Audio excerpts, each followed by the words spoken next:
Bien, bonjour à tous. Donc, c'est un grand plaisir, un grand honneur pour moi d'être ici ce soir, puisqu'il y a de très nombreuses années, au millénaire dernier, j'ai eu l'occasion de suivre des cours dans un amphi bien moins neuf que celui-ci. C'est les cours d'Yves Coppens. Et donc, je remercie le professeur Hublin de m'avoir invité pour ce séminaire, conférence, présentation donc sur un domaine que j'apprécie et que j'en ai fait mon métier particulièrement, donc l'étude des faunes du Pléistocène. Et vous allez voir qu'on va très très vite cibler sur les Néandertaliens, puisque c'est quand même notre sujet d'étude principal. Et le but de cette présentation, c'est de vous montrer un petit peu quelques facettes. En quelques dizaines de minutes, il est impossible de balayer l'ensemble de la diversité et de l'unicité quand même du monde néandertalien à l'échelle européenne. Mais vous allez voir qu'il y a quand même quelques grandes constances. Et le but aussi de ma manœuvre, c'est d'opérer en deux temps, puisque c'est aussi un petit peu comme ça qu'on procède. Dans un premier temps, donc l'approche naturaliste. Donc je suis ce qu'on appelle un archéozoologue, donc j'étudie les relations entre l'homme et l'animal durant les temps préhistoriques en l'occurrence. Mais dans un premier temps, il faut déterminer ces animaux et puis identifier les paysages, les milieux, les climats qu'ils permettent de reconstituer, et également de dater les gisements, mais là, ça ne sera pas l'objet précisément de cette présentation de ce soir. Et puis donc, ensuite, on passe à une deuxième approche, qui est l'approche, je dirais, paléthnographique. On va essayer, à partir de ces animaux, de reconstituer les comportements des hommes, comportements de subsistance, vous verrez, en relation étroite, bien sûr, avec les collègues préhistoriens qui travaillent sur les industries lithiques, les armes ou les outils que l'on va retrouver en grande quantité, souvent beaucoup plus que les restes osseux. Et donc en plus, vous allez voir qu'il y a beaucoup de liens, une bonne complémentarité avec la présentation précédente de Jean-Jacques Hublin. Donc vous allez voir qu'il y a vraiment un lien assez intéressant. On va commencer tout de suite. Voilà, donc le plan très simple de mon séminaire, ça sera donc dans un premier temps de présenter assez sommairement, mais parce que c'est important et intéressant, la chronologie, la paléoécologie et la paléogéographie du Pléistocène en Europe, Pléistocène moyen supérieur. Vous allez voir qu'il y a un certain nombre d'éléments que vous avez déjà vus précédemment.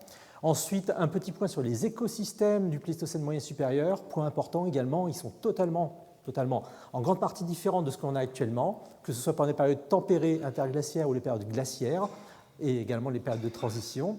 Et puis bien sûr, entrer entre guillemets dans le vif du sujet de cette présentation, donc parler de la grande faune mammalienne et leur rapport sur la constitution des paysages. Le but de la manœuvre étant ensuite de replacer les Néandertaliens essentiellement dans ce monde naturel qu'ils ont vécu, qu'ils ont connu et dans lequel ils ont vécu pendant 400 000 ans, comme l'a évoqué Jean-Jacques Hublin. Là, on va restreindre après sur quelques exemples qui sont, à mon avis, très importants pour vous montrer comment Néandertal, presque au jour le jour, a réussi à survivre, entre guillemets, entre très grosses guillemets, puisque la notion de survie est totalement inadaptée, comme vous le verrez, mais comment a réussi à exister, vivre dans son environnement, sans trop de problèmes, visiblement, pendant cette longue durée. Et donc on finira donc par cette grosse partie sur les relations quelques relations entre Néandertal et la faune. Donc on va commencer tout de suite rapidement par fixer le cadre global de mon intervention, avec un petit rappel simplement pour vous montrer, là c'est une échelle des temps stratigraphiques du plus ancien, avant l'apparition de la vie, jusqu'à actuellement nous sommes ici le sommet de l'échelle stratigraphique, ça se lit comme ça, de haut en bas, sur 4 colonnes. Ici, c'est bien sûr totalement dilaté pour la période récente, mais donc nous vivons, nous, géologiquement dans le Quaternaire, et en particulier, donc, dans la dernière période, donc, nous sommes actuellement, d'un point de vue géologique, dans l'interglaciaire Holocène, et d'un point de vue géologique, à la fin de cet interglaciaire. Donc ça aussi, c'est intéressant. Nous sommes actuellement complètement inclus dans les cycles que vous a présenté Jean-Jacques Hublin, et que je vais également vous rappeler. Donc, nous sommes ici, nous, à gauche, donc le stade isotopique marin 1, tempéré, les paires étant les périodes glaciaires. Et donc, moi, j'ai restreint mon intervention à partir de 400 000 ans, qui correspond à peu près au développement de ces cycles glaciaires-interglaciaires d'environ 100 000 ans, qui sont parfaitement bien illustrés. Et le point important que vous avez ici, la température moyenne observée, calculée et mesurée à partir des carottes de glace qui ont été faites au Groenland ou en Antarctique, qui permettent d'avoir donc en haut des périodes d'optimum climatique tempéré, et puis en bas des périodes de froid. Vous avez ici donc un petit peu comme vos robinets en rose, c'est du chaud, en bleu, c'est du froid. Et donc vous voyez déjà, premier point, c'est que les périodes tempérées sont beaucoup plus rares que les périodes glaciaires. Et point important aussi, c'est que ces variations du climat, de la température, vont immédiatement avoir un effet sur l'évolution du paysage, en l'occurrence de la végétation. Et vous avez ici le développement des arbres, qui sont des bons marqueurs climatiques. Quand vous allez avoir en fait, des périodes tempérées, vous allez avoir un climat beaucoup plus humide, et les arbres ont besoin d'énormément d'humidité pour croître. Et donc, ils vont se développer de manière assez rapide. Vous voyez des pics qui se développent, qui sont presque quasiment toujours corrélés avec les maximums tempérés. Donc, on va simplifier, mais c'est un petit peu les choses qui apparaissent. Période froide, on en parlera tout de suite après, quel type de paysage. Période tempérée, on voit par contre qu'immédiatement, on va avoir à faire une forêt. Dans nos régions d'Europe occidentale, ça sera la forêt caducifoliée qu'on connaît comme actuellement, même si bien sûr elle a un visage totalement différent à cause du développement de l'anthropisation, de l'urbanisme et de la végétation agricole. Donc, point important. Voilà, donc cette variation extrêmement cyclique, très importante, dans laquelle vont s'inclure les occupations humaines. On a ici donc une échelle de temps dans laquelle on a inclus ces oscillations climatiques, les datations. Vous voyez que depuis environ 400 000 ans, on a des choses qui sont assez cycliques, et puis bien sûr l'évolution culturelle et anthropologique. Donc ça, un point important, d'une part, c'est que bien, cette évolution va être totalement concomitante, comme vous verrez dans une diapo par la suite, avec les phénomènes climatiques, ce qui est tout à fait normal. Nous avons affaire à des hommes qui sont des chasseurs-cueilleurs nomades, pas uniquement toujours chasseurs, pas forcément toujours nomades, mais en tout cas à l'échelle des temps géologiques, c'est le cas, à l'échelle même des temps climatiques. Ils vont constamment migrer, ce que vous a parfaitement présenté Jean-Jacques Hublin précédemment. On a affaire à des choses extrêmement mobiles, et ça, ce n'est pas forcément évident à avoir présent à l'esprit. On a un petit peu tendance à être assez fixiste, nous, avec notre vision d'homme moderne, européen du XXIe siècle, mais il faut absolument prendre du recul à la fois géographiquement et aussi chronologiquement. Donc là, vous avez un zoom sur le dernier cycle avec cette période tempérée du stade isotopique 5e qu'on appelle l'éémien, du nom du site où il a été décrit en un premier temps, à partir de données des paysages forestiers. Donc une période très tempérée, 2 à 4 degrés plus chaude que notre période actuelle. Et puis ensuite, donc, une série de dégradations climatiques qui va mener vers environ 20 000 ans, vers le maximum glaciaire, avec ces températures par contre extrêmement froides, et ce développement du glacier continental, l'Inland Sea, qui va descendre jusqu'au sud de l'Angleterre, donc avec des phénomènes de réponse des paysages, des faunes et donc des chasseurs complètement inféodés à ces variations climatiques. Point, donc encore une carte, désolé, mais celle-ci sera juste informative, pour montrer que l'Europe, et la grande Europe entre guillemets, ne se scinde pas au niveau nord-sud, pas tellement, mais est-ouest aussi, avec cette vaste zone à faible altitude qui part depuis la grande plaine russe, l'Europe nord et puis l'Europe du nord-ouest, avec ensuite la façade atlantique, où on a quasiment que des sites en basse altitude, très souvent des sites de plein air. On n'est pas forcément dans toutes ces zones, dans des zones karstiques, sauf dans des zones particulières, comme en Belgique par exemple, le long de certaines rivières. Et donc, on a aussi un monde méditerranéen qui va servir de monde refuge pendant les périodes froides. Imaginez donc toute cette partie-là complètement désertée, et les zones périglaciaires également. Donc ça, c'est un point majeur, c'est en fait les implantations humaines vont être inféodées à ces variations de climat, mais également à cette topographie que vous avez déjà vue précédemment. Une carte qui évoque ce qu'on a vu aussi, mais là elle est très intéressante parce que Jean-Jacques vous l'a bien décrit, donc avec ces phénomènes de changement de la plaine géographique qui sont aussi très, très importants. On a aussi tendance à voir ce fixisme dans les conditions actuelles, mais en effet ces conditions-là ont dû être très souvent le cas pendant les derniers 400 000 ans en tout cas, avec donc développement des carottes glaciaires. Rappelez-vous plusieurs cycles, le 12, le 6 en particulier, le 4, et puis ensuite le 2, où vous allez avoir ce phénomène de descente, de captation de l'eau, en fait.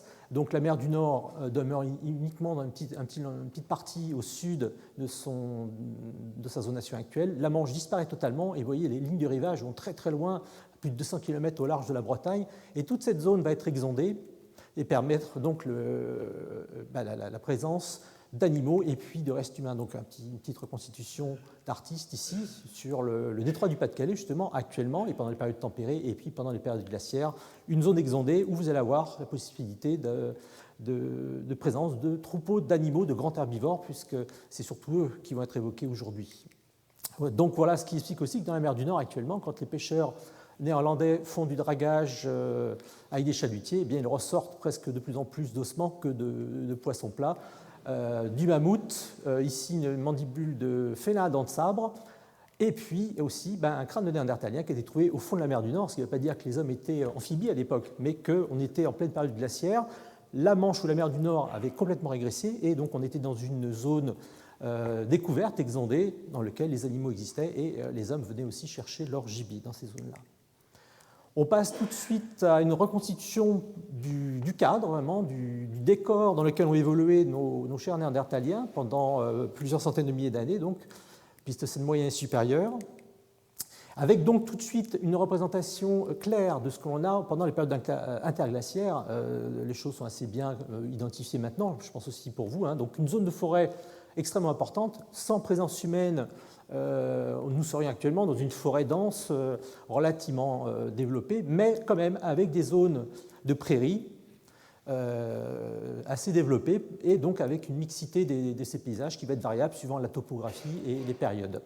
Pendant les périodes froides, l'image que l'on en a, qui est véhiculée bien sûr par pas mal de dessins animés, de films, dans l'état d'esprit général, voilà, ce sont des déserts glacés dans lesquels auraient évolué ces troupeaux d'herbivores, troupeaux de plusieurs centaines de milliers d'individus. Pensez aux bisons, par exemple, nord-américains, qui sont les descendants des bisons des steppes, par exemple.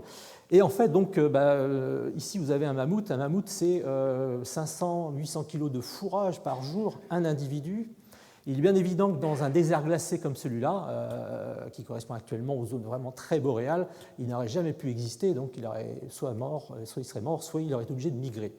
Et donc ceci a amené les gens à renier cette idée des paysages glaciaires et au contraire de prouver, et puis parce qu'on a les documents qui le prouvent, les pollens, les contenus stomacaux par exemple des animaux, des mammouths en particulier, qu'on a retrouvés congelés en Sibérie, et en fait le paysage assez typique des périodes glaciaires, pas des maximums, mais des périodes de transition et puis des périodes où on avait affaire donc à un développement modéré entre guillemets du froid, eh bien c'est des steppes comme actuellement on a en Asie centrale, donc en Asie centrale et même encore en Europe orientale, pensez à la Crimée, pensez à l'Ukraine, etc. Donc imaginez des centaines de kilomètres, de milliers de kilomètres carrés couverts par des graminées, par des herbacées basses, très très peu d'arbres, surtout des arbres nains au niveau généralement des cours d'eau, là où il y a un peu plus d'eau.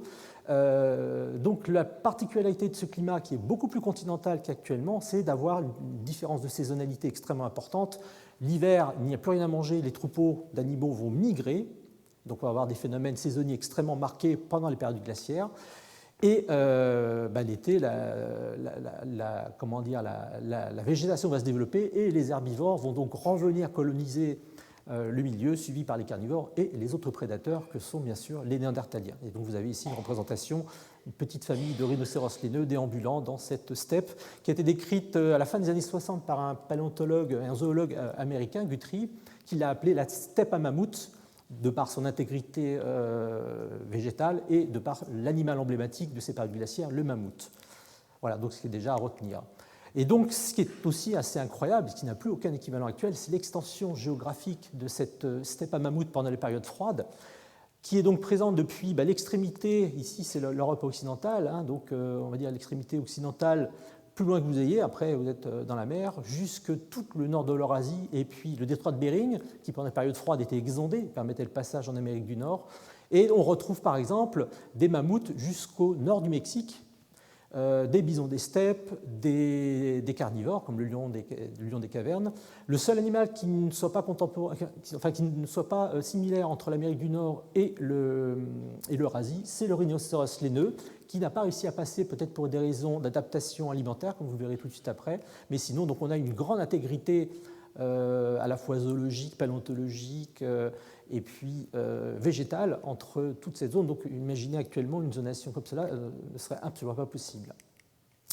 Et cette zonation particulière a permis, vous voyez ici, donc c'est pendant le Pléistocène, pendant la période froide, telle que l'a décrit Guthrie, cette espèce de plaid, de patchwork de biotopes, donc qui va permettre une plus grande diversité que dans les zones boréales actuelles, donc avec beaucoup d'animaux adaptés à différents types de végétation.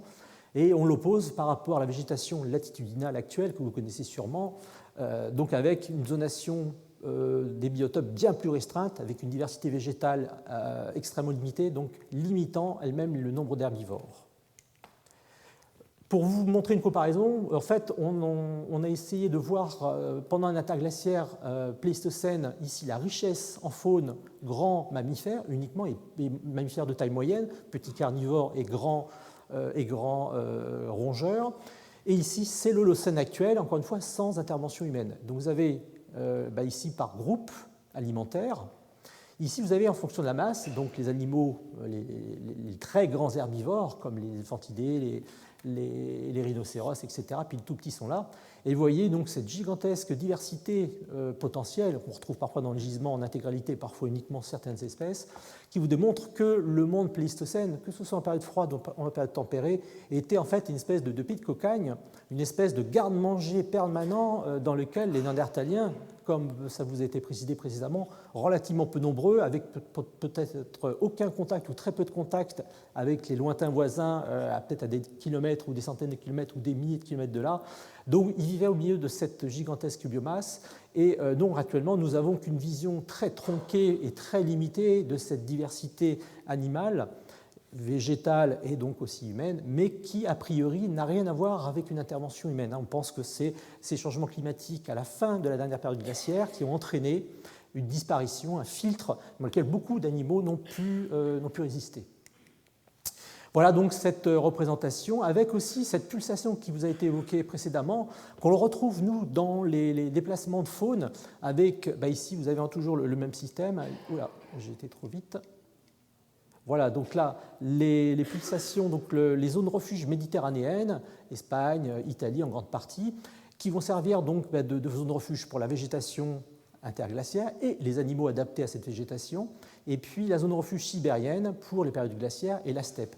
Et en fait, vous allez assister pendant au moins depuis 600 000 ans, mais de manière très nette depuis 400 000 ans, à des oscillations à grande échelle, à l'échelle climatique, mais parfois à plus petite échelle, à quelques milliers d'années, ce qui est beaucoup à l'échelle humaine, mais très très peu à l'échelle climatique et encore moins à l'échelle géologique.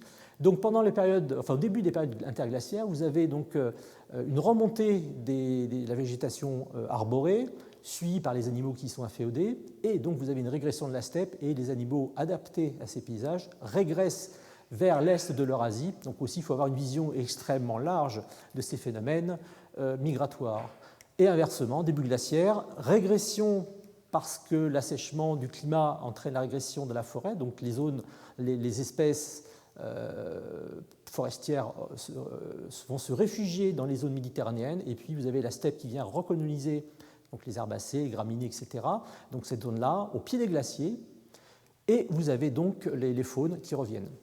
Et donc vous avez ce mouvement pulsatoire, donc cyclique, qui est mis en évidence pendant au moins 600 000 ans ou à 400 000 ans de manière certaine dans toute l'Eurasie, et en particulier bien sûr en Europe où on a bien pu mettre en évidence ces phénomènes. On va attaquer tout de suite donc sur la grande faune et son outil principal qui sert à reconstituer les paysages. Je l'ai déjà évoqué entre l'interaction entre les herbivores et les végétaux à laquelle ils sont habitués, qu'ils sont adaptés à consommer, ou les milieux dans lesquels ils peuvent se déplacer. Vous allez vite comprendre pourquoi, enfin j'espère. Donc déjà, je vous parlais de cette grande diversité. Vous avez ici un inventaire de l'ensemble des mammifères que l'on peut retrouver actuellement, entre les plus primitifs, qui bien sûr sont plutôt aux antipodes actuellement, et les plus évolués entre guillemets. Et vous voyez que ici, les pois verts correspondent aux animaux qu'on va rencontrer pendant le Pléistocène, depuis les rongeurs, les carnivores, les pinnipèdes, donc ici donc tout le groupe des ruminants, des ongulés, etc., et puis d'autres animaux, les proboscidiens. Donc tout ça, ça forme le fond commun pendant les périodes tempérées, pendant les périodes glaciaires, dans toute l'Eurasie, mais en particulier, on va restreindre ça à l'Europe de manière générale, et puis vous allez voir qu'après, on va encore plus zoomer pour voir les choses de manière plus, je dirais, à l'échelle plus humaine. Donc retenez bien ça, donc cette gigantesque diversité animale qu'on a du mal à estimer actuellement quand on comparerait avec des milieux identiques, qui ne le sont pas d'ailleurs, dans nos paysages et notre conception actuelle. Alors, on peut regrouper parfois de manière un petit peu, je dirais, rapide, mais enfin, globalement, ça marche, même si vous avez parfois des animaux qui vont être un petit peu plus gênants, mais vous avez des bons marqueurs écologiques, comme on dit, c'est-à-dire des animaux que vous allez rencontrer dans des gisements, sous forme de fossiles, bien sûr, qui vont vous permettre de dire, quand on arrive à bien les identifier, eh bien là, on est plutôt en période tempérée, ou là, on est plutôt en période glaciaire. Et vous avez ici les animaux, je dirais, typiques et tout à fait récurrents de tous ces interglaciaires pléistocènes. Donc certains vous semblaient un peu exotiques, mais donc jusqu'à il y a encore quelques dizaines de milliers d'années, ils étaient les hôtes de nos régions de manière vraiment extrêmement bien implantée. Donc le plus commun et celui qui a résisté à tous ces filtres, c'est le cerf élaphe, qui est tout à fait identique à ce que l'on a actuellement.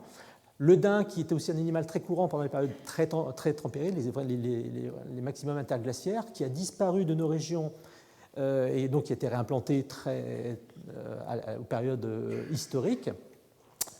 Et puis donc les animaux, je dirais un petit peu plus rares, comme le macaque, qui était le deuxième primate présent pendant les périodes tempérées, qui disparaît, je dirais, au début des occupations néandertaliennes en Europe globale, sauf que à Gibraltar, là où on va retrouver encore des occupations néandertaliennes, il existe encore. Donc ça, c'est entre guillemets un témoignage de l'occupation, de l'extension de ces macaques, adaptés plutôt au paysage tempéré et boisé, qui était donc relativement rare pour des raisons cytophonomiques, mais enfin donc présent qu'on rencontre dans certains gisements. L'éléphant de forêt, donc qui ressemble un petit peu à un éléphant d'Afrique actuel. Oups, décidément, hop. Voilà, l'auroch, qui est un animal très courant, l'ancêtre de nos bovidés domestiques, qui est vraiment un des animaux les plus chassés pendant les périodes tempérées par les néandertaliens en particulier, que l'on soit dans le nord ou dans le sud de la France ou de l'Europe. Vous avez deux types de rhinocéros, ici le rhinocéros de prairie, et vous avez un rhinocéros bien plus gros qui s'appelle le rhinocéros de forêt, qui atteint presque la taille d'un éléphant, donc qui est un animal extrêmement massif, mais qu'on retrouve quand même dans certains gisements. Le sanglier, voilà, qui est avec le cerf et le chevreuil, un des animaux qui a pu persister, qui est très rare pendant la période pléistocène par rapport à ce qu'on connaît depuis le début de l'Holocène, de notre interglaciaire, où il va pulluler dès le début de développement de la forêt avec le cerf. Mais pendant le Pléistocène, il est toujours très rare. Donc il y a peut-être des phénomènes de compétition avec les autres animaux. En tout cas, c'est un animal présent, mais pas si important que ce que l'on a par rapport aux rhinocéros, aux aurochs et l'hippopotame.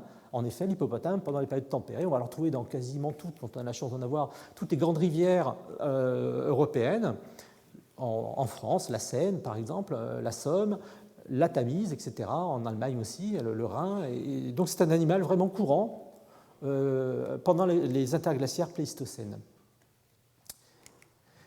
Le pendant de ces animaux, c'est les fautes que l'on va rencontrer pendant les périodes glaciaires.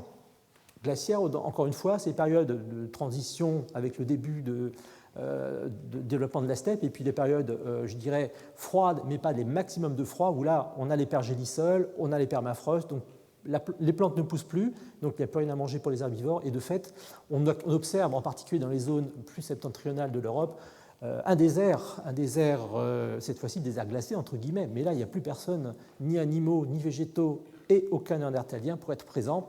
Et ceci explique en partie donc, ces trous que l'on observe, et donc un refuge plus méridional ou une disparition, ce qui semble être en effet le cas. On perd des traditions entre guillemets culturelles, etc. Donc il y a un certain nombre de signaux qui nous indiquent qu'il y a en effet plutôt une disparition de certains groupes néandertaliens, alors que les animaux peuvent éventuellement migrer, disparaître ou évoluer. Là aussi, suivant les espèces, chacun va avoir son scénario. Donc voici les formes glaciaires tout à fait typiques. Alors on va commencer par l'emblème de cette steppe à mammouth avec le mammouth laineux. J'insiste bien parce qu'il y a plusieurs mammouths ancestraux à celui-ci qui n'est pas du tout laineux. Le mammouth est né en Afrique, en pleine zone tropicale. Donc nous, on a affaire au dernier rejeton entre guillemets de la lignée qui s'est donc complètement adapté à des paysages steppiques, à des périodes froides. Et donc lui, c'est vraiment le super équipement également, sur lequel j'insiste pas trop, physiologique et anatomique, pour pouvoir perdurer dans les périodes même très froides. Et puis tous ces petits compagnons de route, enfin petits, tous ces gros compagnons de route, comme le rhinocéros laineux également, le renne, le bison des steppes, et les chevaux des steppes également, alors ça, ce sont vraiment le tronc commun des animaux qu'on va rencontrer de manière systématique, comme vous l'avez vu, de la Bretagne jusqu'en Amérique du Nord, en passant par le sud de l'Angleterre, le nord de la France, jusqu'au nord de l'Italie ou d'Espagne. Donc ça, c'est vraiment une grande unité, avec parfois des petites différences biogéographiques, mais très très faibles. Et puis, donc, il y a deux animaux qui sont complémentaires, que l'on voit de manière très rare dans nos cortèges fauniques, mais de temps en temps on arrive à en voir, c'est le bœuf musqué et l'antilope saiga, donc des animaux qui existent encore actuellement, qui sont parfois présents pendant les maximums de froid, surtout dans les zones plutôt du sud de l'Europe. Et puis, bien sûr, vous avez les animaux ubiquistes, certains herbivores et bien sûr tous les carnivores. Donc vous avez ici, alors c'est un âne qui est représenté, mais en fait, il existe pendant les périodes glaciaires et interglaciaires un petit cheval, un équidé qui a disparu sans descendance, qu'on appelle l'Equus hydruntinus, donc, qui a été décrit en Italie pour la première fois, et qui est qu'on appelle l'hydrontin, si on veut donner un nom vernaculaire à cet animal. Donc lui va être plutôt adapté à des paysages plutôt découverts, plutôt secs, mais on va le rencontrer indépendamment en période tempérée. On en a dans le nord de la France pendant tous nos interglaciaires, mais également en période froide, en Crimée, donc dans des sites néandertaliens. Il va faire l'objet d'une chasse intensive dans certains sites en pleine période glaciaire. Donc c'est un animal ubiquiste qui va être donc un mauvais marqueur écologique. Et donc vous avez certains noms comme ça. Le cerf mégacéros, le très grand cerf, qui peut atteindre 2 mètres au garrot, avec des bois d'envergure pour les grands mâles. Pour les grands mâles, seuls les mâles portaient des bois chez eux, mais enfin pour les très grands individus mâles, des bois qui pouvaient atteindre au maximum 3 mètres, 3,50 mètres d'envergure. Donc lui, par contre, on voit tout de suite le facteur limitant, c'est les forêts denses, les espaces denses, donc animal d'espace découvert, prairies ou steppes. Et puis tous les carnivores, eux, quel que soit l'herbivore présent, tant qu'il y a de la viande à manger, ça ne les dérange pas. Même si parfois on peut avoir des spécificités comme ici, alors ça c'est pas un chat sauvage, mais enfin le chat sauvage est plutôt période tempérée, même si on peut en trouver dans d'autres phases.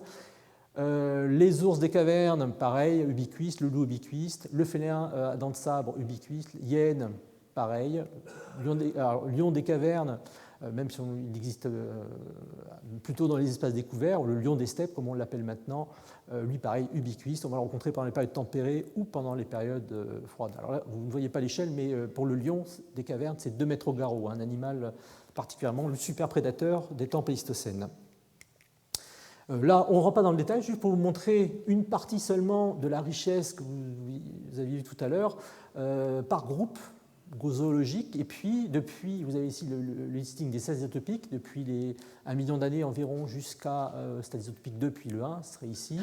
Et c'est pour vous montrer uniquement un échantillon de ce qu'on a. Donc on a souvent des gisements, on a une série phonique extrêmement importante avec une diversité d'animaux qui va être très utile pour nous permettre de reconstituer à la fois les paysages et de souvent dater les niveaux des gisements dans lesquels on retrouve nos industries lithiques et puis parfois nos restes humains. Donc ça, c'est un point important aussi, je vous le disais tout à l'heure, on est au sein d'un milieu extrêmement riche, donc les Néandertaliens vivaient au milieu de gardes-manger de grands animaux. Ça, c'est aussi un point majeur. Quand on va parler de survie, on a des images un peu d'individus, comme on le voit dans la littérature, dans les dessins animés, le cinéma, où on voit des hommes vêtus de peau de bête dans les grottes, tremblotant à la merci du froid, des carnivores, etc. Alors en fait, quand on étudie maintenant depuis de très nombreuses années les assemblages phoniques, on se rend compte qu'on a affaire à des êtres humains, néandertaliens, mais humains entre guillemets, parfaitement adaptés à tout leur milieu et à tout leur territoire, comme vous verrez par la suite pour quelques exemples, quel que soit le climat, quelle que soit la faune à laquelle ils ont affaire. Je vous parlais des adaptations écologiques, comment on est capable, à partir des animaux, de dire dans quel paysage on se retrouve. Là, c'est juste quelques exemples, il y a beaucoup de méthodologies que l'on utilise. Ici, simplement, chaque animal va avoir, par exemple, un port de tête ou des ustensiles particuliers. Mais si simplement le port-de-tête nous permet de voir, suivant que vous êtes un mammouth, un bison des steppes, une antilope, un rhinocéros laineux, un élan, etc., vous allez avoir accès ou être plus adapté à différentes strates de végétaux, donc vous allez être potentiellement plus apte à être présent. Par exemple, ici, dans les zones steppiques, vous avez des graminées ou des biotopes un petit peu diversifiés, mais pas forcément des végétaux à très grande hauteur, comme ce qu'on aura dans les périodes tempérées.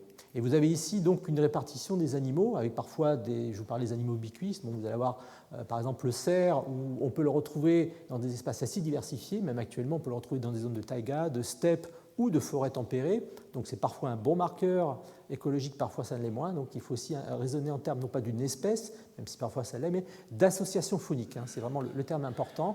Et donc vous voyez, on est capable de reconstituer, enfin de proposer, soyons quand même honnêtes et humbles, de proposer des reconstitutions en tant que paléontologue, qu'ensuite, bien sûr, on va s'empresser de comparer avec ce que nous proposent nos collègues qui travaillent sur les pollens, qui travaillent sur les mollusques, qui travaillent sur les rongeurs, nos collègues qui étudient la stratigraphie, les modes de dépôt, etc. Et on va essayer donc d'arriver à une convergence pour la reconstitution des paysages qu'ont connus les Néandertaliens, d'où proviennent les ossements des animaux identifiés.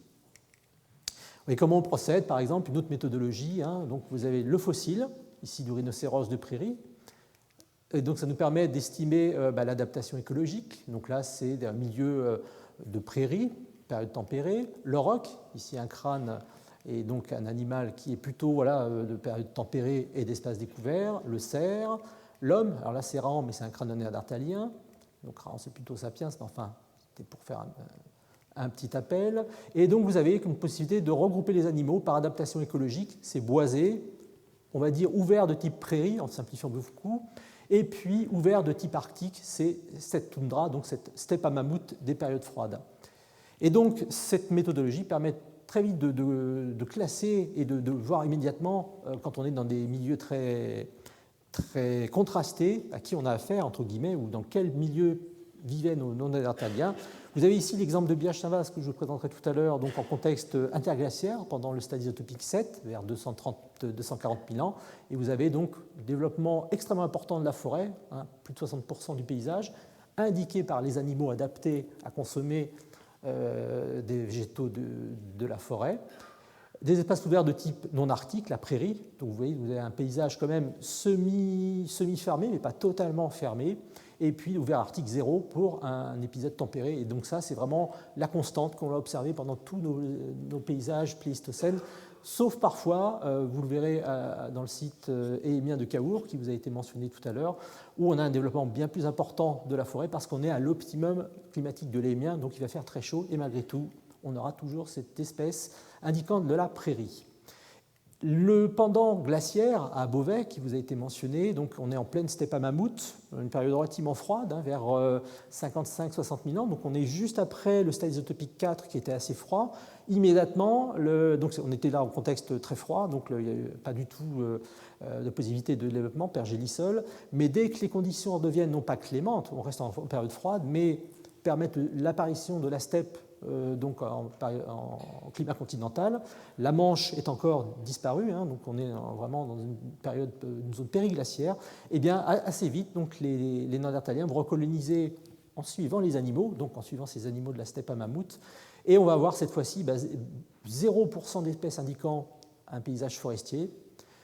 Les espaces ouverts de type prairie, là en fait on a affaire à des animaux qui sont un peu ambigus, difficiles à classer, mais surtout c'est important, donc c'est qu'on a affaire aussi à des animaux de type ouvert arctique, en particulier les rennes, et de toute façon le paysage est à 100% ouvert, donc on a vraiment une différence de milieu extrêmement importante quand on est en période interglaciaire ou en période glaciaire, avec bien entendu, comme ça a été mentionné, toutes les phases de transition qu'il peut y avoir, qui peuvent amener parfois des faunes mixtes qui vont être plus difficiles à interpréter, qui vont être plus faciles à interpréter dans les zones boréales. Dans le nord de la France, là où je travaille, on a souvent des alternances assez rapides, des changements de faune très rapides, avec très très peu de mélange par rapport aux collègues qui travaillent dans les zones plus méditerranéennes, où là on a des phénomènes de zones refuge, et on va avoir des mélanges de faune, par exemple des faunes tempérées pendant les périodes froides, dans le sud de la France. Donc ça c'est un point majeur aussi, ces différences qui vous ont été mentionnées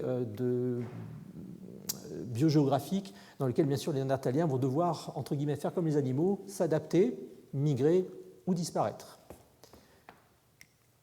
Voilà, donc là on ne va pas rentrer dans le détail, c'est une méthode de détermination des paysages sous forme d'un diagramme. En fait, on s'est rendu compte qu'il y avait une relation, une droite de type Y égale AX plus B, très simple, dans lequel X, c'est la surface de la première molaire inférieure de votre animal. Ça peut sembler étrange, mais il y a une étroite corrélation entre la masse et le poids de l'animal qui marche très très bien et qui permet, à partir d'une série dentaires que vous trouvez dans votre gisement, ça vous permet de reconstituer la masse de votre animal, donc d'avoir une idée de sa taille, de sa masse, de son poids. Alors ça, ce n'est pas négligeable quand on a affaire à des gros animaux, des animaux qui ont disparu. Et en fait, quand on utilise cette méthodologie pour reconstituer les paysages, eh bien, on arrive à ce type. Donc on passe en logarithme, bien sûr, parce que sinon on aurait une différence de taille entre l'éléphant et la musaragne, puisqu'on utilise aussi tous les petits animaux qui seraient bien trop importantes. Mais en passant en logarithme, on lisse ces différences. On arrive à une échelle de 1 à 16. Et ça permet d'établir ce type de droite.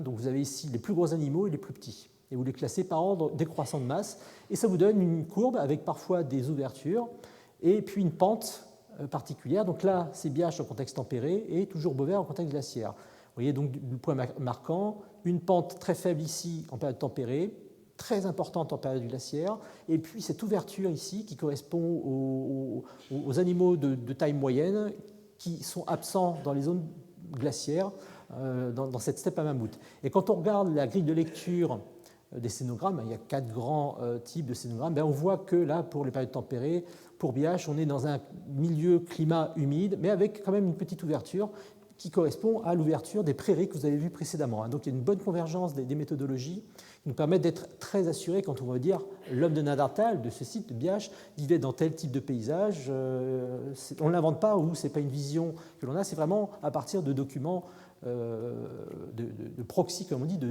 d'éléments qui nous permettent de reconstituer ces paysages de manière parfois extrêmement précise. Et inversement, donc, à Beauvais, vous avez ici donc, un paysage et un climat très aride, avec une ouverture du milieu extrêmement importante. Vous voyez ici une pente très importante, et puis cette ouverture qu'on rencontre ici. Donc là, on est vraiment dans la steppe à mammouth, climat continental très sec. Donc vous voyez que quand vous verrez maintenant des reconstitutions récentes, entre guillemets, de paysages ou des reconstitutions d'artistes, c'est basé sur ce genre de travaux donc, qui nous permettent d'affiner vraiment très précisément les milieux dans lesquels évoluaient les différents hominidés présents depuis des centaines de milliers d'années, mais en particulier des Néandertaliens en Europe. On va aller assez vite de manière à ne pas perdre. Voilà, en effet. Ouais. Donc on va passer, donc là c'était juste pour vous montrer qu'il y a une régulation des milieux par les hommes, par les herbivores, avec peut-être le maintien de ces zones herbacées, des prairies en particulier, régulation par le climat, mais aussi régulation par les prédateurs, et l'homme de Néandertal en particulier est un prédateur. On attaque maintenant dans le vif du sujet avec un point important à relever. Donc, on va tourner autour de tous les préhistoriens actuellement travaillent pour reconstituer le mode de subsistance, l'alimentation, le comportement. C'est un des points dans lesquels on peut arriver, avec 3, je dirais, lignes d'analyse. L'analyse du monde minéral, ce sont les collègues qui travaillent sur les industries lithiques, du monde animal, les archéologues, et puis le monde végétal, qui est un petit peu le parent pauvre de notre monde pour des raisons de conservation. Bien sûr, on a très peu d'outils ou d'armes en bois. Point important aussi, Néandertal, même s'il est proche de nous, il est anatomiquement différent. Je pense que là, vous avez dû suivre les cours, j'imagine, ou connaître ces adaptations spécifiques. Et en particulier, un point qui va nous intéresser, nous, archéologues, c'est cette musculature très importante et ces adaptations, en particulier du membre antérieur, capable donc d'avoir une puissance bien plus importante que celle de l'homme moderne, qui va lui permettre donc d'avoir une approche du monde animal particulière, en particulier pour la chasse, et aussi les activités de boucherie, la fracturation des os longs en particulier. Donc vous avez ici plusieurs témoignages de ces hommes qui sont présents en période tempérée ou en période interglaciaire, en vous rappelant encore une fois qu'ils avaient affaire à des gibiers, ça c'est le roc, taille moyenne, des mâles qu'on rencontre dans nos gisements, c'est 2 mètres au garrot, mis par rapport à un néandertalien d'environ 1,60 m. Il faut relativiser les choses, donc il faut aussi voir que, ça c'est donc je vous rappelle un des gibiers courants qu'on va rencontrer dans nos gisements interglaciaires, ça sous-entend qu'un petit groupe de chasseurs avait dû donc réussir à battre un individu, mais donc on va rencontrer souvent plusieurs individus. Et donc il faut avoir une idée quand même donc, de ce qu'il y a derrière. Ça veut dire coordination, langage très probablement, une très bonne connaissance des animaux, de leur anatomie, de leur physiologie, de leur éthologie, et également bien sûr une très bonne connaissance du territoire dans lequel évoluaient ces hommes. D'un point de vue implantation, pour simplifier les choses, bien sûr, vous l'aviez déjà vu, mais entre un paysage forestier fermé avec des animaux qui ne sont plus du tout grégaires, mais avec des hordes ou des hardes limitées, donc vous avez une plus grande diversité, mais moins d'individus.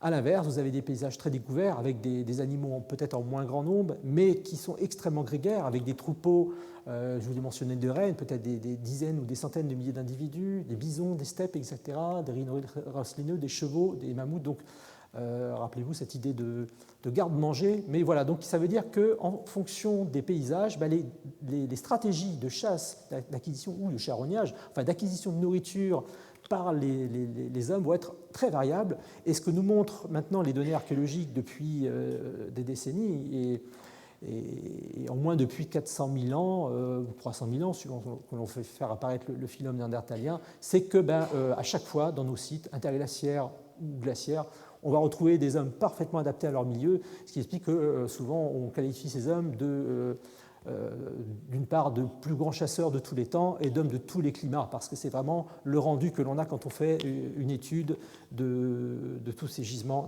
néandertaliens. Donc là, je passe, parce que c'est juste pour vous rappeler un petit peu qu'on a certains sites, surtout pendant le début, pendant les périodes tempérées, puis après, pendant les périodes froides, pour les sites néandertaliens.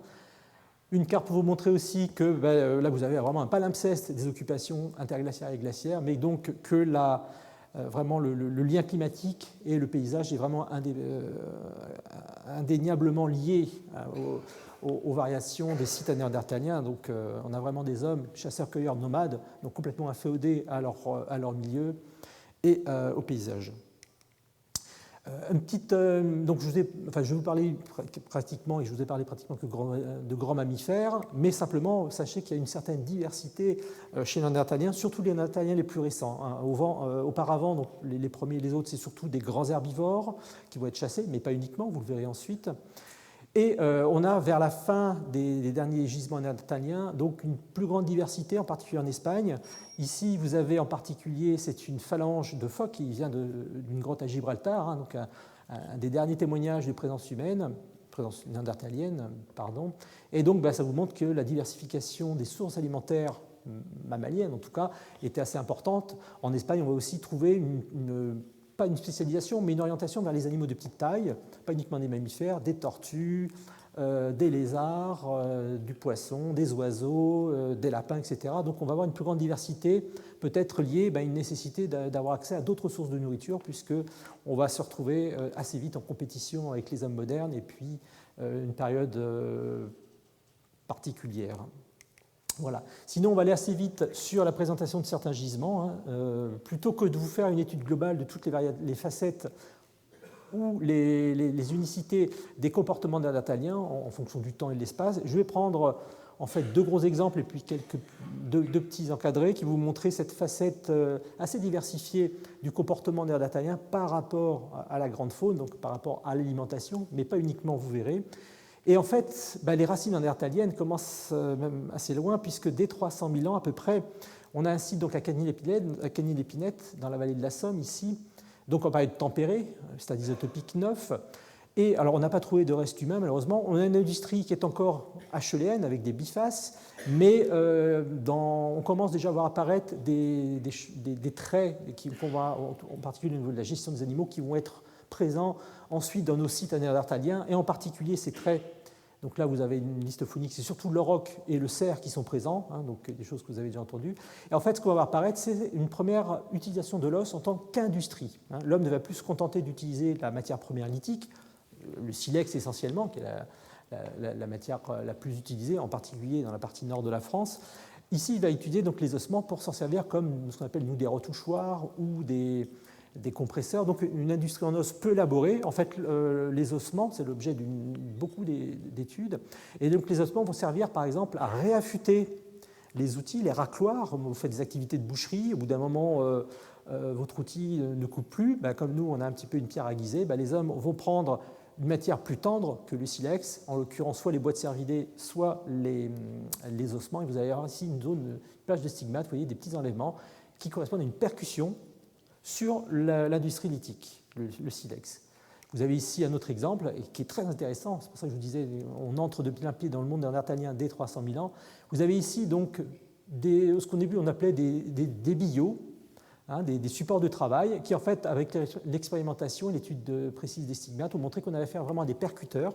Donc ce sont des extrémités articulaires d'humérus, de chevaux ou de rocs.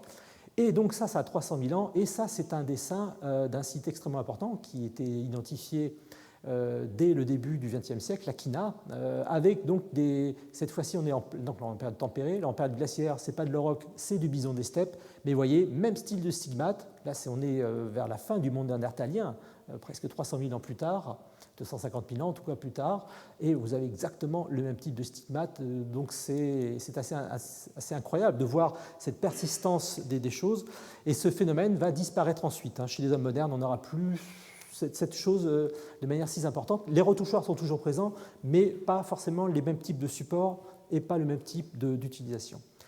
Un site assez important puisqu'il est le début vraiment du monde néandertalien. Et là, on a la chance, donc à Biach-Saint-Vaast, dans le Pas-de-Calais, vers 230-240 000 ans, donc on est le début du stade isotopique 7, en période très tempérée. On a eu la chance de retrouver 2 crânes de néandertaliens parmi plus de 220 000 restes animaux.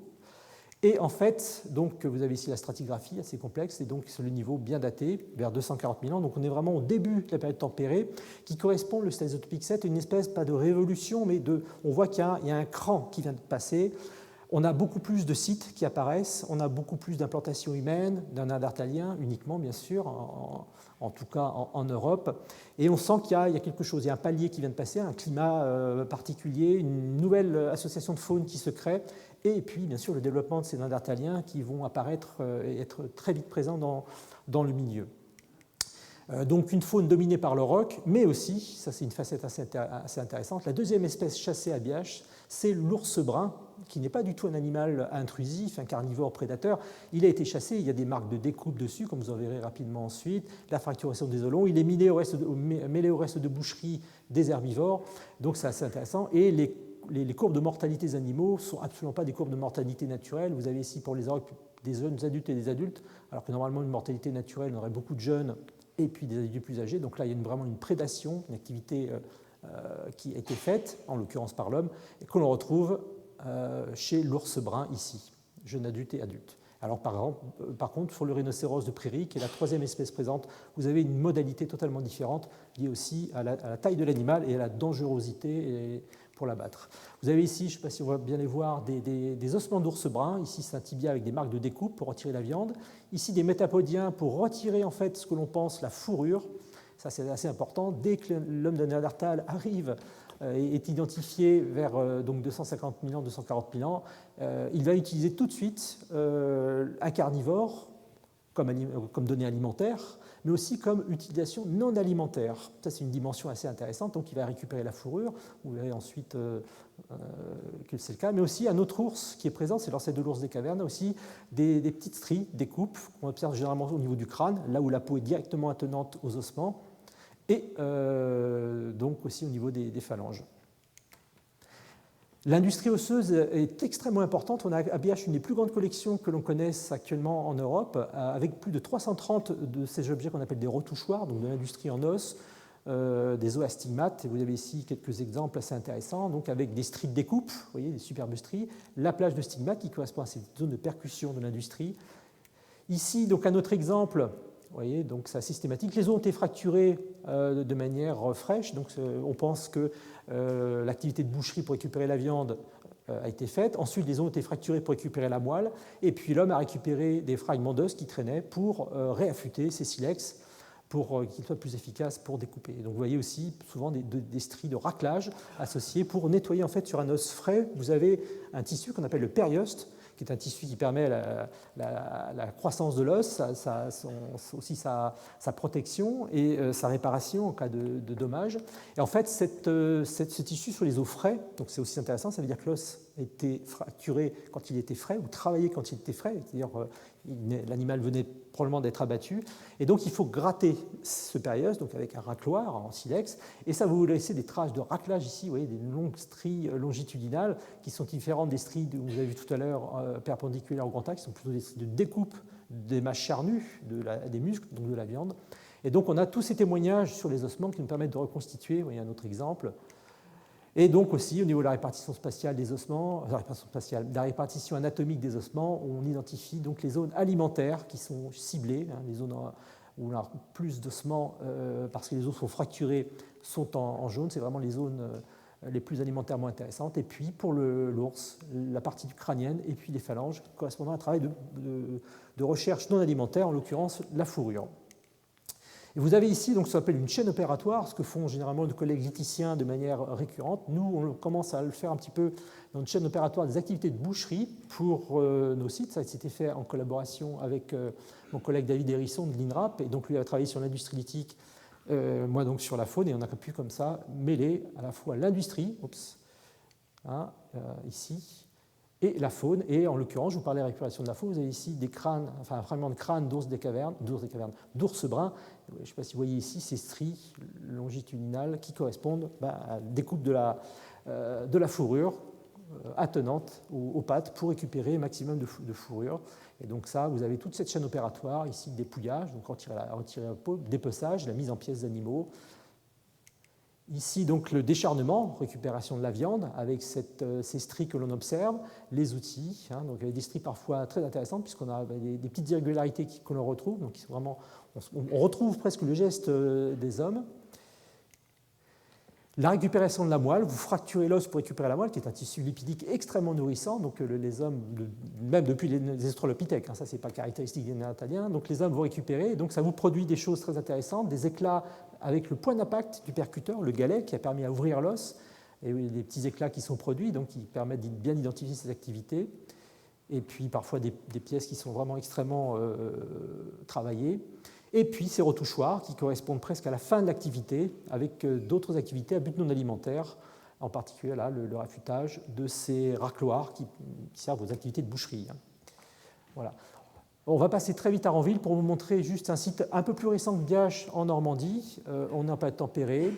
Là, par contre, on a beaucoup moins de Biache, je ne l'ai pas mentionné, mais c'est, je vous l'avais dit, c'est plus de 20 000 restes osseux déterminés, mais plus de 220 000 pièces non déterminables, parce que c'est des petits fragments.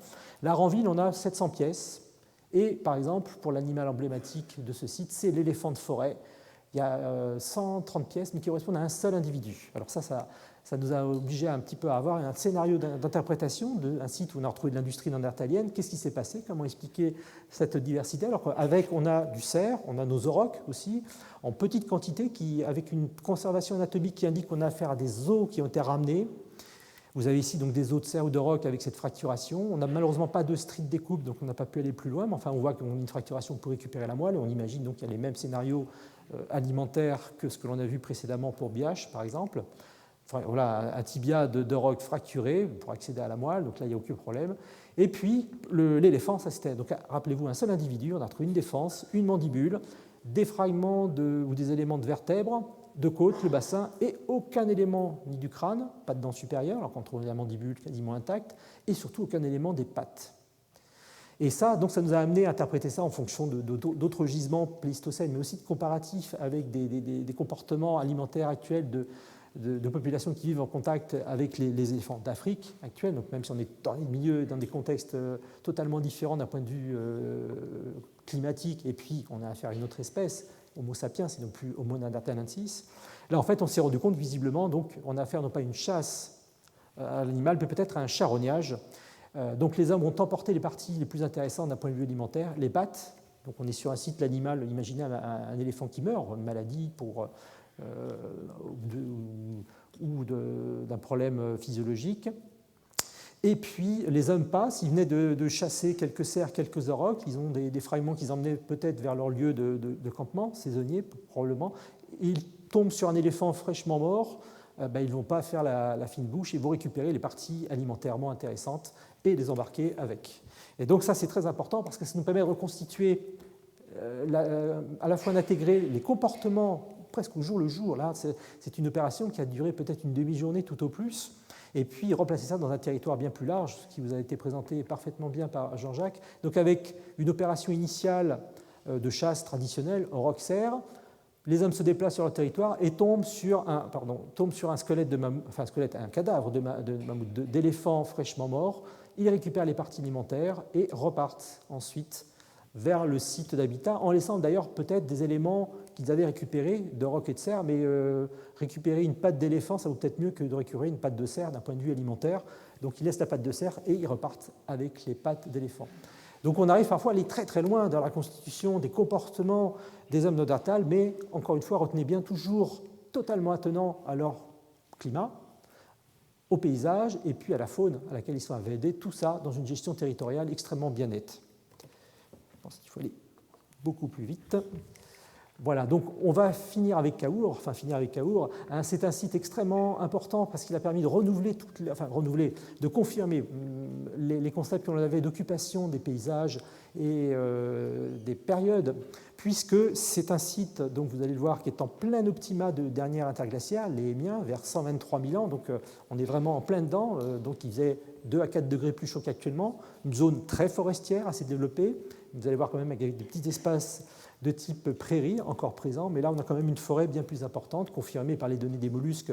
Et donc c'est une fouille qui a commencé en 2005, donc c'est l'INRAP, le CNRS qui est à l'initiative de ces fouilles, et donc elle s'est arrêtée en 2010, et nous avons réussi à faire acheter le terrain cette année, et nous avons pu reprendre des fouilles en septembre de manière pérenne, puisque c'était un site amené à être urbanisé, et donc on a réussi à mobiliser quand même la communauté de communes d'Abbeville pour pérenniser ce lieu qui s'avère être un lieu essentiel à tout point de vue, au niveau de l'intérêt, puisque ça nous montre qu'on a des Néandertaliens présents pendant l'optimum climatique, alors qu'habituellement on pensait que c'était plutôt les hommes du froid et qui étaient incapables de pouvoir vivre en pleine zone forestière, ce que quand même déjà un certain nombre de chercheurs mettaient en cause. En tout cas là, avec ce genre de gisement, on a pu démontrer le contraire. Donc vous avez ici un site qui est actuellement donc, ce dôme de travertin, de tuf, développé, comme vous l'a précisé Jean-Jacques, par des algues encroutantes. On a la craie tout en dessous, donc des sources ont permis donc, de créer une véritable chape, non pas de plomb, mais de tuf,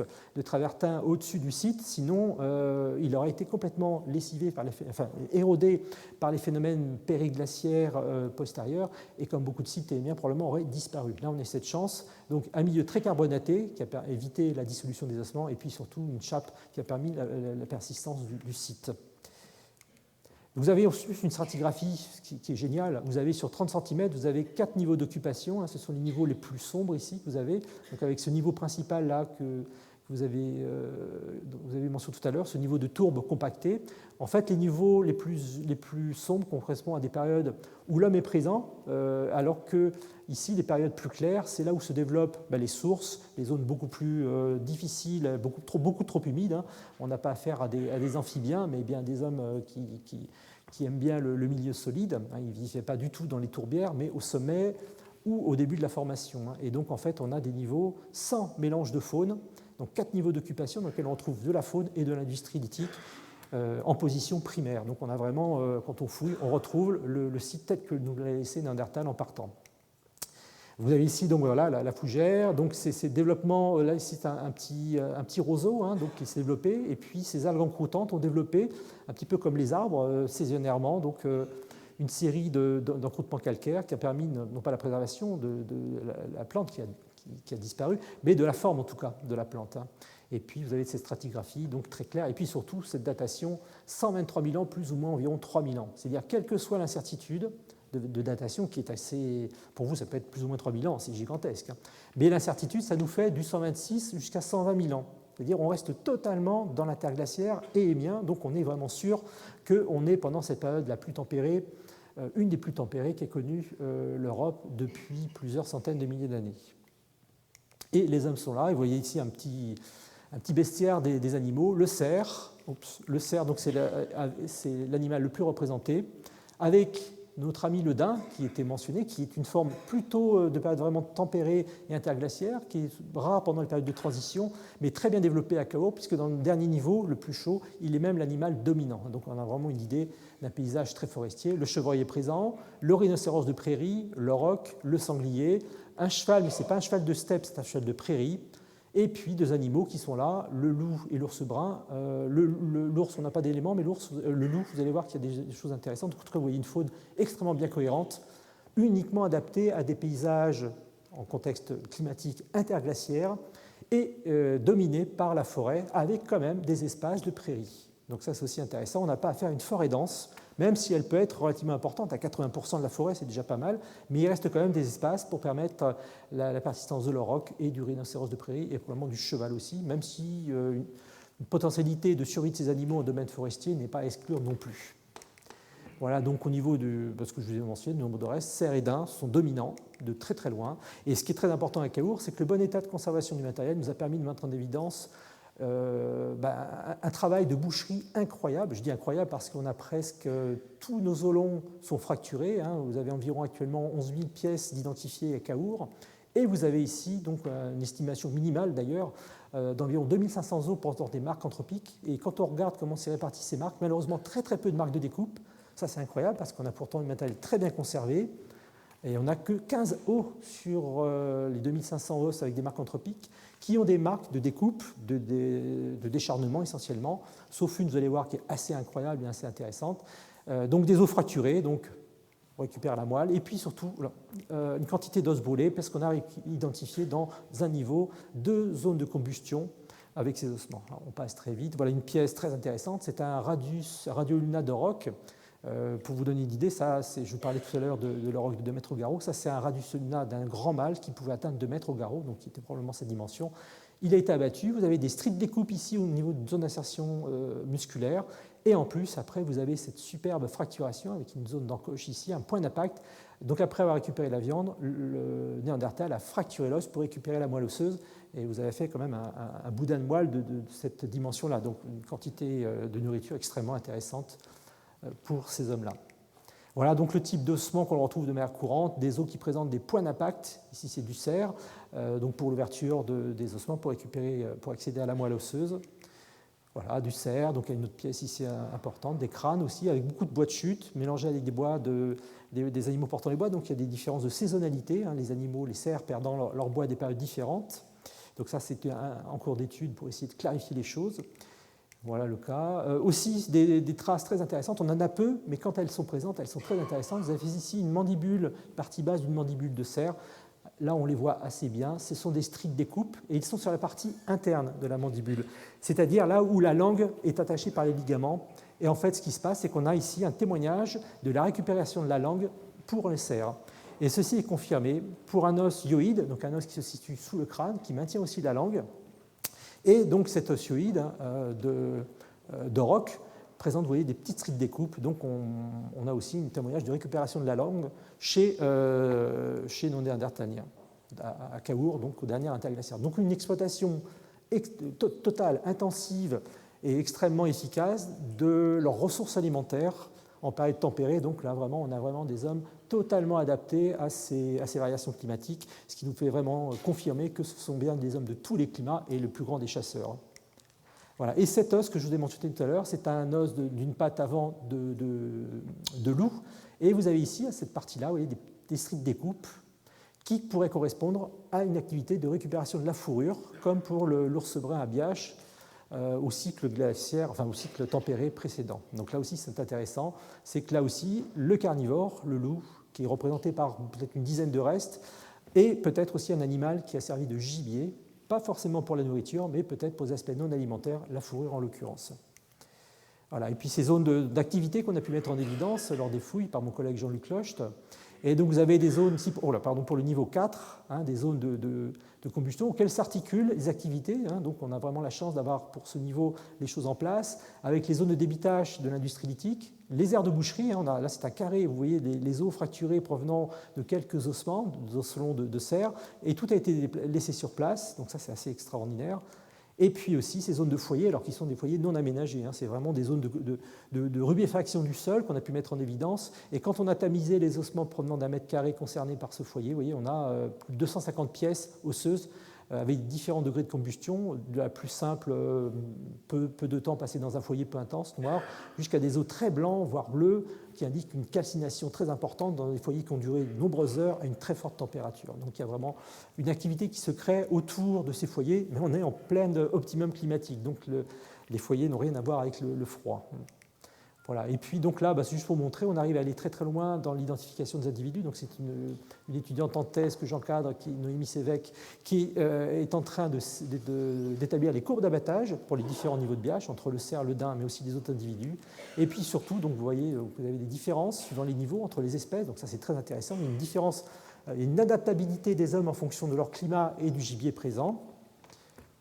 Et puis surtout, là c'est un des enjeux majeurs, d'arriver à saisonnaliser, donc là vraiment d'être au plus près, même si on arrive, comme vous l'avez vu dans certains cas, d'être au plus près vraiment de la présence humaine. Et là en l'occurrence, pour le niveau 4, le niveau que je viens de vous présenter avec cette organisation de l'espace, on arrive à saisonnaliser pour une présence en juin et non pas pendant les autres périodes. Donc l'homme vient au début de la bonne saison, là où peut-être les animaux sont plus facilement abattables. Peut-être où, par exemple, c'est la période de mise bas des jeunes, donc vous avez les femelles qui ne sont pas forcément adaptées à se défendre ou à être capables de fuir, par exemple. Donc c'est un point majeur, c'est vraiment à déterminer. En tout cas, prenez bien en compte cet aspect saisonnier qui est très important, qui va être encore plus, même si je n'ai pas eu l'occasion, faute de temps, de l'évoquer pour les périodes glaciaires. Pendant les périodes glaciaires, on a un site à Havrincourt qui a été fouillé par ma collègue Émilie Goval de l'INRAP, qui a permis de mettre en évidence pour les niveaux néandertaliens, à peu près contemporains de ceux de Beauvais, une occupation très courte en péniglaciaire, mais qui est aussi corrélée avec le mois de juin. Et là, c'est très important parce que dans ces contextes péniglaciaires, rappelez-vous, l'hiver, rien à manger, les herbivores migrent. Et là, dès le début du développement de la bonne saison, les graminées repoussent, les herbivores arrivent, et là, on a une occupation, donc à Havrincourt, en période froide pour les néandertaliens, une occupation saisonnière très ponctuelle, ça a duré peut-être une demi-journée, comme pour Ranville, ce qui montre que les hommes, en tout cas, sont extrêmement mobiles à l'échelle de la saison, et bien au-delà du cycle climatique de quelques milliers ou de plusieurs dizaines de milliers d'années. Voilà. Et puis, comme pour Ranville, on est capable de reconstituer les occupations. Alors ça, c'est l'évolution du plus ancien vers le plus récent du développement. Donc là, c'est au début, et ça se fait en 2 temps, avec le développement de ce tuf ensuite, donc ça a permis la préservation du site. Et en fait, ce que l'on pense, c'est que le site de Caour correspond à une site de boucherie, donc c'est un site intermédiaire entre l'abattage des animaux, qui doit se faire au bord de la rivière, très probablement. Donc on vient travailler et faire les activités de boucherie dans une zone un petit peu plus sèche, plus habile, plus facile pour travailler. Et puis ensuite, les hommes probablement partent vers leur campement saisonnier, mais en tout cas leur zone d'habitat qui est située peut-être quelques centaines de mètres ou quelques kilomètres plus loin.